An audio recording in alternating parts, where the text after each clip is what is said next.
할렐루야. 오늘도 참으로 좋은 날입니다. 이 시간 말씀을 듣는 모든 분들에게 하나님께서 은혜 베풀어 주시기를 원합니다.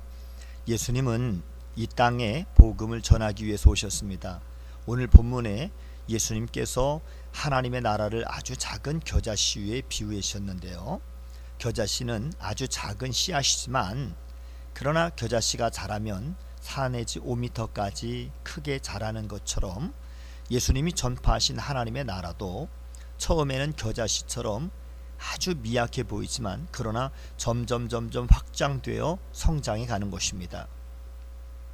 작은 겨자씨가 자라서 큰 나무가 되어 공중의 새들이 그 그늘에 깃들이며 안식을 얻는 것처럼 예수님께서 말씀하신 겨자씨의 비유는 이 땅의 수많은 영혼들이 하나님의 나라의 복음을 통해 얻을 영적인 안식을 상징하는 것입니다.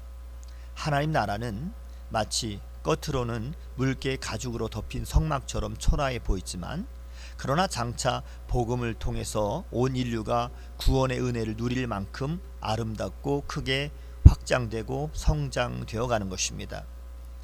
예수님께서 날이 저물 때 갈릴리 호수 건너편으로 가기를 원하셨습니다. 제자들이 예수님을 배에 태워 갈릴리 호수를 건너는 도중에 갑자기 예기치 않았던 큰 광풍이 일어났는데요.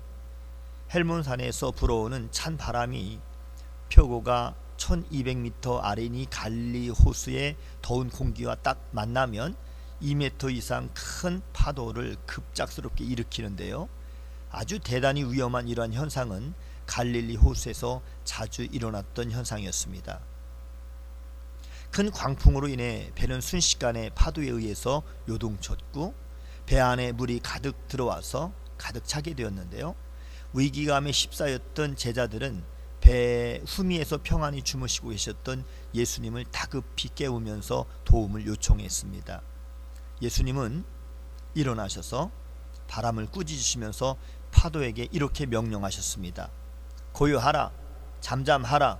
그러자 바람과 파도가 잔잔해졌습니다. 예수님은 두려움에 사로잡혀 있는 제자들에게 책망하시면서 40절에 이렇게 말씀하셨습니다. 왜 그렇게 무서워하느냐? 아직도 믿음이 없느냐? 제자들은 예수님이 배에 함께 계심에도 불구하고 온전히 주님을 신뢰하기보다 오히려 사나운 풍랑을 더 두려워했던 것입니다. 두려움은 불신에서 나온 것으로 제자들은 광풍과 파도가 아니라 불신의 침몰을 당한 것이지요.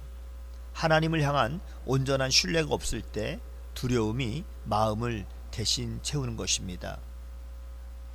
예수님을 믿는 우리의 삶에도 광풍과 같은 어려움이 얼마든지 찾아올 수가 있습니다. 갑자기 질병에 걸리거나 아니면 경제적인 어려움으로 힘겨워할 때도 있고요. 괜한 오해로 인간관계가 깨질 때도 있습니다. 이때 조심을 해야 하는데요.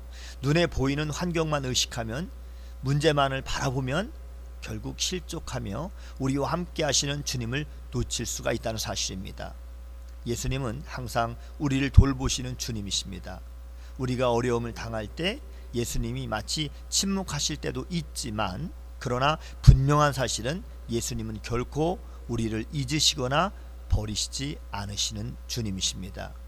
예수님은 언제든지 일어나셔서 바람과 파도를 잠잠하게 하실 수 있는 분이시기에 예수님을 온전히 신뢰할 때 환난 속에서 역사하시는 예수님을 경험할 수가 있는 것이지요. 예수님이 함께 하시면 문제가 우리를 지배할 수 없습니다. 우리 인생의 최대의 문제인 죄와 사망의 문제를 해결해 주신 주님은 거대한 폭풍처럼 우리를 삼키려고 달라드는 여러 가지 문제들 속에서도 변함없이 우리를 지켜주십니다. 믿음의 사람은 거센 파도를 바라보지 않고 거센 파도의 환경 속에서도 하나님만을 끝까지 바라보는 사람인 것입니다. 오늘도 하나님만을 바라보시며 믿음으로 한 걸음 더 나가시는 복된 하루가 되시기를 주님의 이름으로 축복합니다. 샬롬.